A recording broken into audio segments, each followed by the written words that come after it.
Fala, meus amigos! Certamente você já ouviu falar em algum momento sobre Napoleão Bonaparte. Tenho certeza que sim. Napoleão Bonaparte foi um personagem de importância histórica muito grande na concepção e na formação do mundo moderno. Inclusive tem um videozinho bem antigo aí no nosso canal, lá do comecinho, em que eu digo que Napoleão Bonaparte foi um dos responsáveis pela independência do Brasil. Depois vocês assistem lá, vou deixar aí nas telas finais e cheguem à conclusão se eu tenho razão ou não.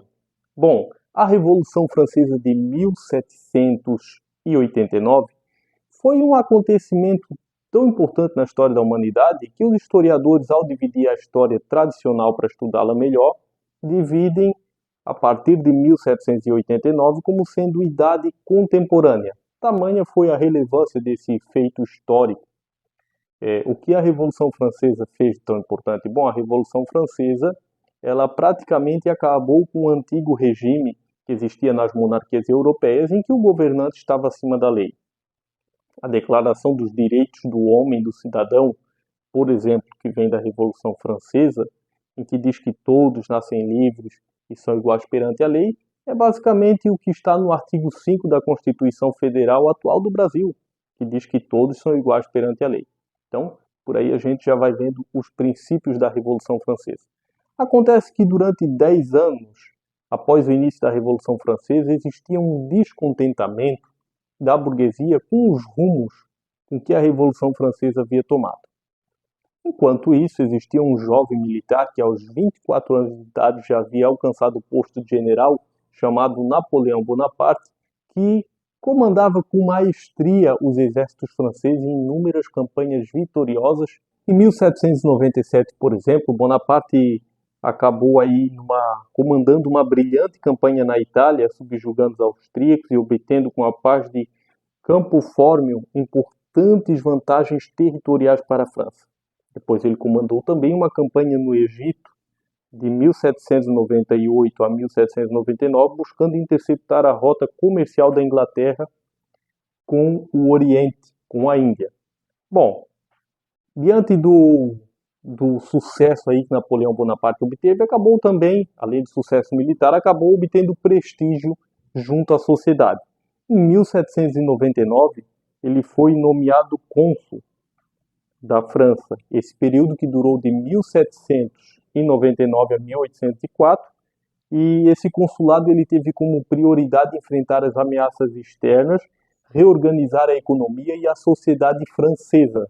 Napoleão Bonaparte venceu a segunda coligação, batendo a Áustria em Marengo em 1802 e assinou uma trégua com a Inglaterra chamada Paz de Amiens. Em 1800 foi fundado o Banco da França e colocado aí em vigor um novo padrão monetário, inclusive a moeda, o franco, que vigora até os dias atuais. Outro fato curioso é também que as relações que haviam sido rompidas com a Igreja no começo da Revolução Francesa, elas foram reatadas, porque vocês lembram que a Revolução Francesa ela começou por uma questão fiscal. O Estado francês estava endividado, estava numa situação financeira precária, então os Estados Gerais se reuniram com a chamada do rei, para ver qual seria aí o rei Luís XVI, a medida econômica a ser tomada, né, para restaurar as finanças, e o primeiro estado, o segundo estado, o clero, a nobreza sempre se uniam e votavam em bloco e concordando em aumentar impostos. Então o terceiro estado se retirou, declarou-se uma Assembleia Nacional Constituinte, certo? Então desde esse período do início da Revolução Francesa, o Estado tinha rompido com a Igreja, essas relações foram reatadas em 1801, tanto é que depois Napoleão vai ser coroado imperador na Igreja, com as bênçãos aí sacerdotais. Em 1802 elaborou-se uma nova Constituição na França que deu a Napoleão maiores poderes como primeiro cônsul, e ele exercia todo o poder executivo por um período de 10 anos.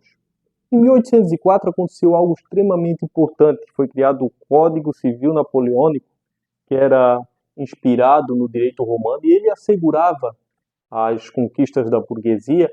E, aliás, esse código napoleônico ele era espalhado pelos locais onde Napoleão Bonaparte enfrentava, porque Napoleão tratou de levar as reformas da França guerreando com diversos países. então ele queria expandir essa revolução por toda a Europa. Em 1804, Bonaparte foi declarado cônsul vitalício, então tem início ao período chamado de Império, que vai até o ano de 1815.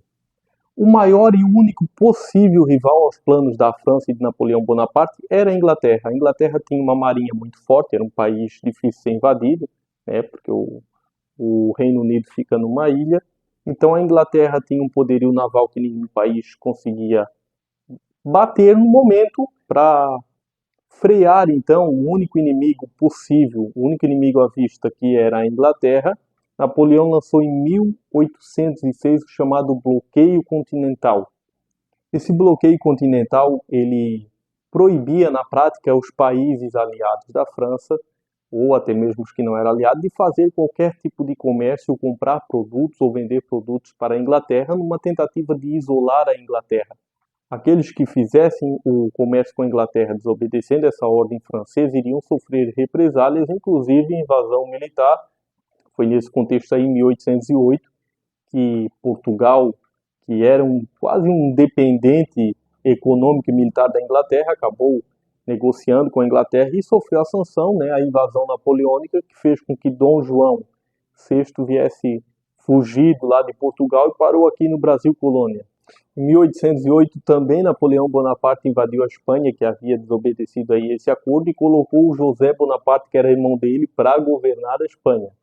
Outro país que a princípio aderiu ao bloqueio continental e depois não teve mais como manter foi a Rússia, que em 1811 acabou sofrendo uma represália de Napoleão Bonaparte, e aliás, aí é que a era napoleônica começa a entrar em declínio.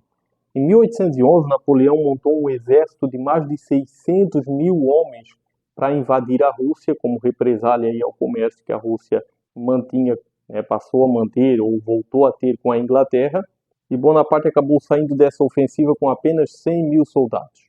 Os russos adotaram uma tática que foi vitoriosa depois em outras vezes, da terra arrasada. Então, quando o exército francês vinha se aproximando, eles próprios tratavam de atear fogo às cidades, não deixar nenhum mantimento, nenhuma fonte de água potável, nada com que o exército pudesse valer-se, né, para manter a sua caminhada, porque imaginem vocês, na época não existia os meios de transporte que existem hoje.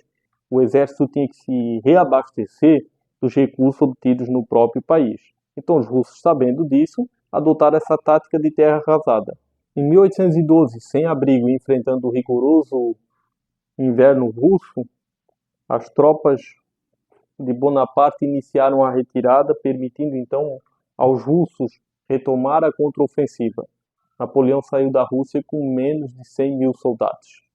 Após esse desastre que foi a invasão à Rússia por Napoleão Bonaparte, em 1813, a sexta coligação, composta por Prússia, Inglaterra, Rússia, Áustria, venceu Bonaparte na chamada Batalha das Nações. Em março do ano seguinte, então, os aliados vitoriosos obrigaram Napoleão a assinar o Tratado de Fontainebleau. Creio que deva ser assim, né? O francês não é o meu forte. De acordo com esse tratado, Napoleão Bonaparte abria mão dos direitos de imperador e passou a ser exilado, vamos dizer assim, na ilha de Elba. Com o exílio de Bonaparte, a monarquia retornou ao poder, então, sendo coroado o rei Luís XVIII, irmão de Luís XVI, aquele que foi guilhotinado lá no começo da Revolução. O Luís XVII acabou morrendo aí na prisão quando era criança ainda.